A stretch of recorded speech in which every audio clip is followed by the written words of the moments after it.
Why will Everton's new stadium be better than Tottenham's new stadium? Tottenham's new stadium is visually impressive, but many football fans are asking why so many stadium architects are suggesting that Everton's new stadium will be significantly better for football purposes. The general consensus is that Spurs' cost-spiralling bowl-shaped stadium was built with a big influence from Tottenham's money man, Daniel Levy, who said, and I quote, wanted an American-type stadium with diversified revenue streams, and his long-term partnership with the NFL will see a minimum of 2 American football games played at the stadium each season for the next 10 years. This has faced much criticism. Spurs clearly have a big focus on concerts with a retractable pitch, and the venue has been criticised for focusing on high-end corporate clientele instead of the working-class football fan.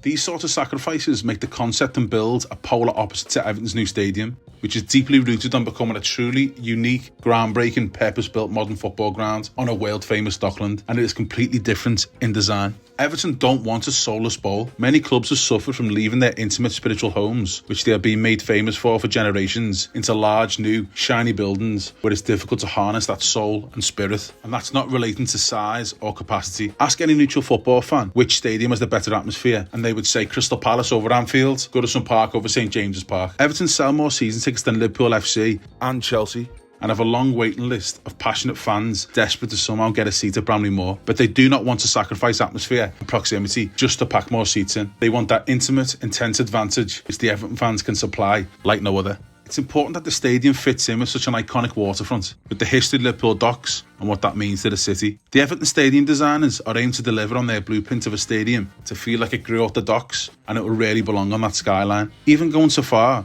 as rebuilding and maintaining surrounding list of buildings using the same bricks and materials and doing everything to avoid it looking like a spaceship that could be dropped anywhere. Unlike Tottenham Stadium, dropped slap bang in the middle of North London, Everton's new stadium will be placed on the aesthetically pleasing historic waterfront, which allows for access to the stadium via yachts, ships and riverboat taxis. Stadium designer Dan Meese is very conscious of not building a soulless bowl and wants a proper four-sided traditional stadium, but he's also delved deep into the scientific dimensions and the importance of the size and steepness of the stands. As shown in stadiums such as Borussia Dortmund's Yellow Wall, you can clearly see in the early building of its structure as the stands take shape that Everton stands will be steeper than Dortmund's. In fact, Everton will have the steepest stands of any stadium in world football and will also have fans closer to the pitch than any other. The idea, of course, is to put fans on top of the action to create an intimidating environment. Much like the bear pit reputation Goodison Park has earned over the years, this will provide deafening crowd acoustics, 4 walls of noise, and an intense atmosphere unrivaled by any other stadium. This design and concept will blow any other football ground out the water, or the Mersey in this case, especially those of the corporate bowl spaceship type. Everton's passionate fan base will soon have a new, unique work of art to call home.